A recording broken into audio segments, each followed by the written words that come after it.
When Nerds Learn to Fly. First, let me say that I am not affiliated with Walt Disney World in any way, and I no longer work there. But I did work there. One of the things that I loved about working at Disney's Animal Kingdom was the storylines. So this is what I'm talking about with storyline. At Animal Kingdom, there's some really deep storylines that eventually I want to talk about, because none of those things at Animal Kingdom were formed after a movie, or, you know, a lot of these things are formed after movies, so you already have a storyline. It's the script of the movie. But Animal Kingdom has its own storylines to its land, because Animal Kingdom isn't after a movie. It's about places, it's about people, it's about adventure. This plays a part in that. As many of you know, Magic Kingdom, a lot of those settings are based on movies, so the storyline is kind of already in place. Epcot used to be about the countries, so it was more of an educational park. Hollywood Studios is more about movies. Your storylines were already set up. These three parks didn't need intense storylines like Animal Kingdom does. Now, Disney's Animal Kingdom is different than the other parks. It is more about exploration. It's more about adventure.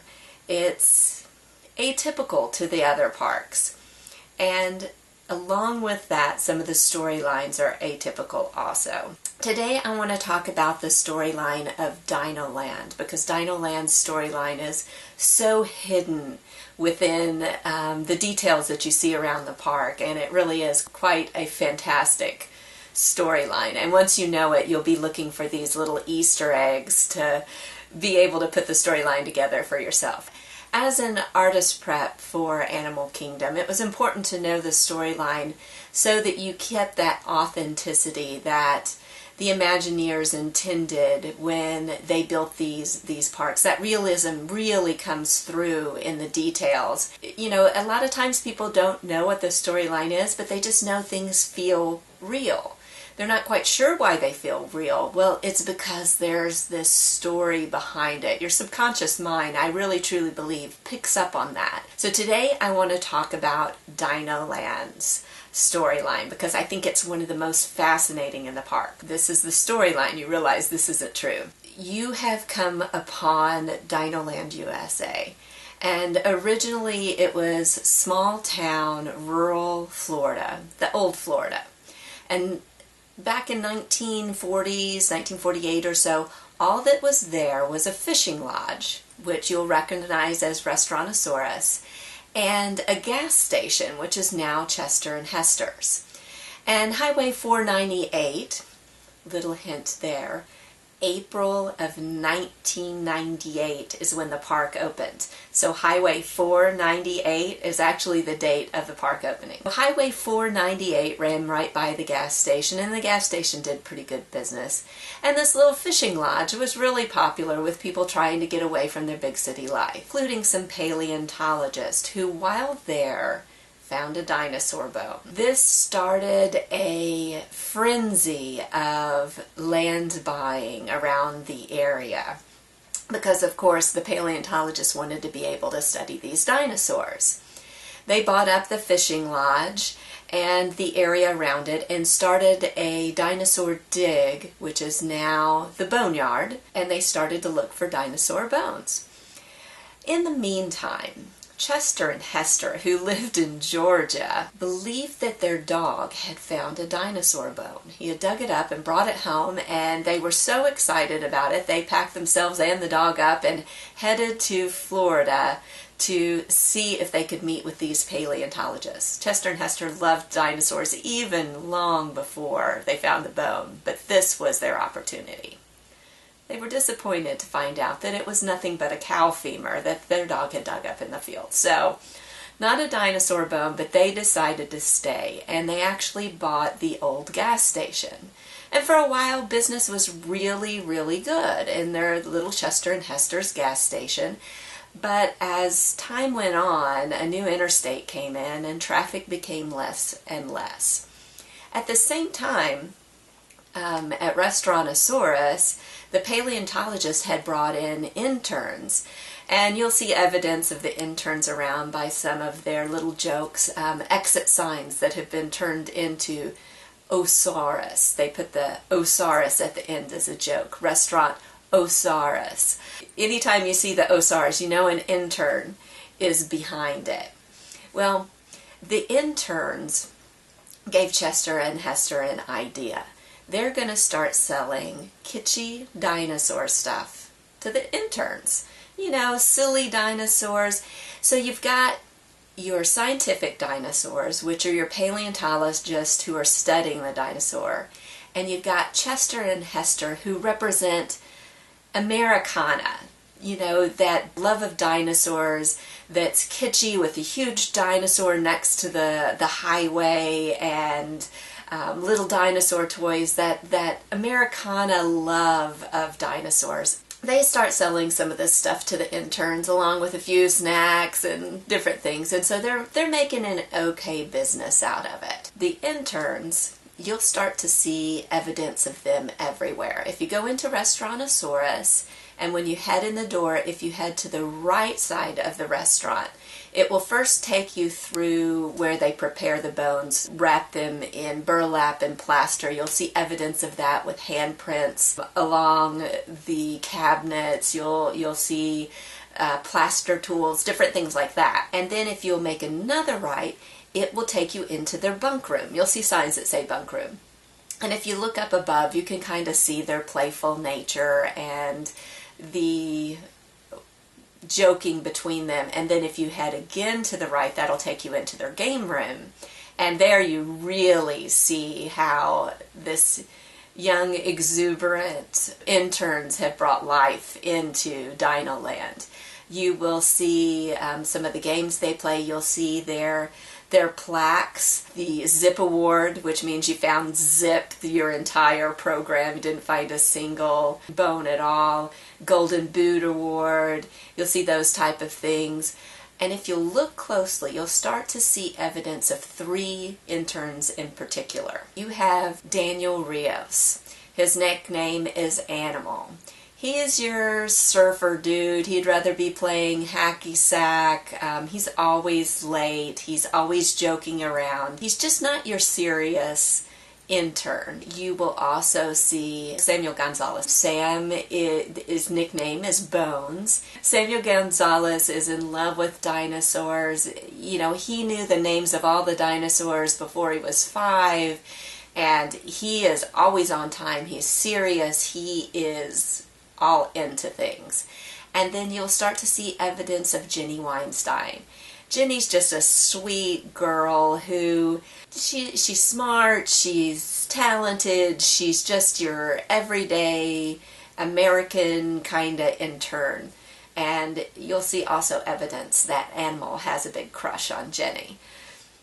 And the way that you are able to tie these characters in, if you'll look at some of the bulletin boards, you'll see notes to each other on them.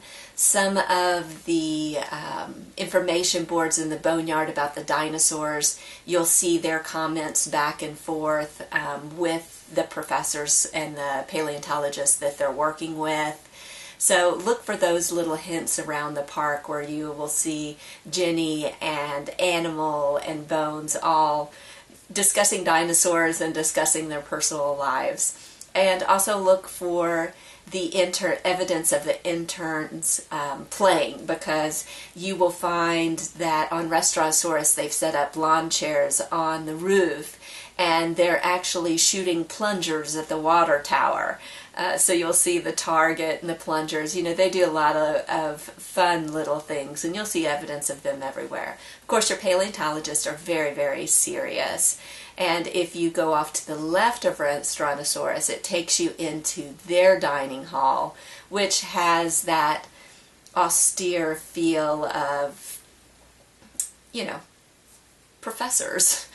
And you'll also find in their dining hall a picture of the original Chester and Hester. Look closely, they look very much alike, and this would be because the Imagineer that they took the pictures of is playing both characters in that picture.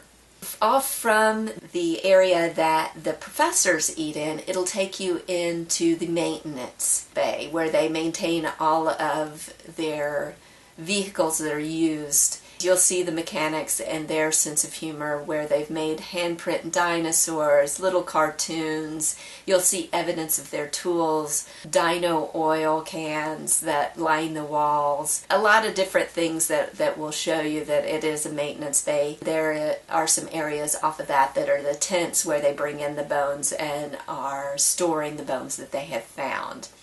So there's definitely this unique storyline that goes on in Dinoland if you follow it closely. Around the 1980s, they decided to build a museum for dinosaurs because they found so many dinosaurs in this area. So they built the Dino Institute. And just recently, they have taken a contract with a company that does time travel. And they've set up a way to travel back in time so that they can study the dinosaurs more closely. Now, this is the first time that they've ever tried it out when you get on there.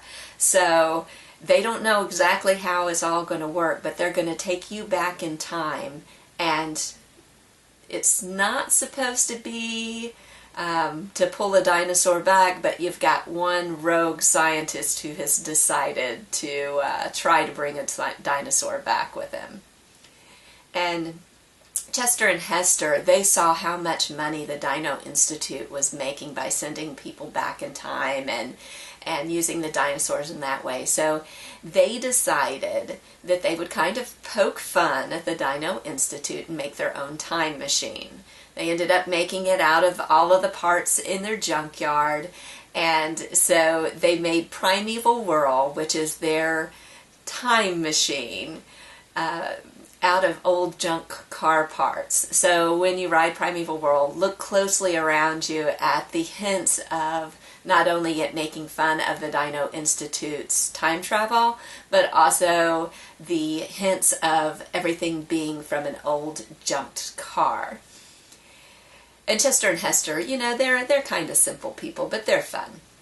And they will sell you any kind of dinosaur stuff that you could possibly want. They also ended up doing this whole carnival to bring in more money and also to incorporate dinosaurs, the Americana dinosaur, into Dinoland. So, gosh, I think that just about covers the storyline of Dinoland.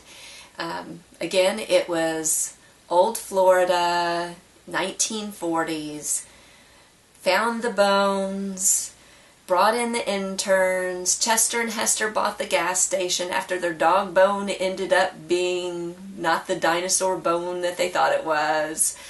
And they ended up building a carnival and making fun of the Dino Institute, which came to the park in the 1980s.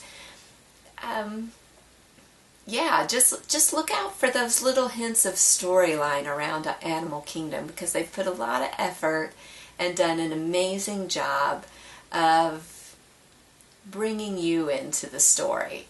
And that's one of the things I loved about working there, because I could take an old paintbrush and cover it in plaster, and that would be, of course, Animal's paintbrush. And Ginny would have a nice little neat paintbrush with her name printed nicely on it. Guys, if you have any questions about Disney's Animal Kingdom, and if I'm able to answer it, I would be glad to. Just send me a line down there in the comments, and I will do my best to answer any questions that you have. If you enjoyed this video, if you would, please hit the subscribe button. I am planning on doing a vlog every single Sunday and talking a little bit about my career at Disney, about leaving Disney, and about my future plans. I hope to see you guys next Sunday. Bye!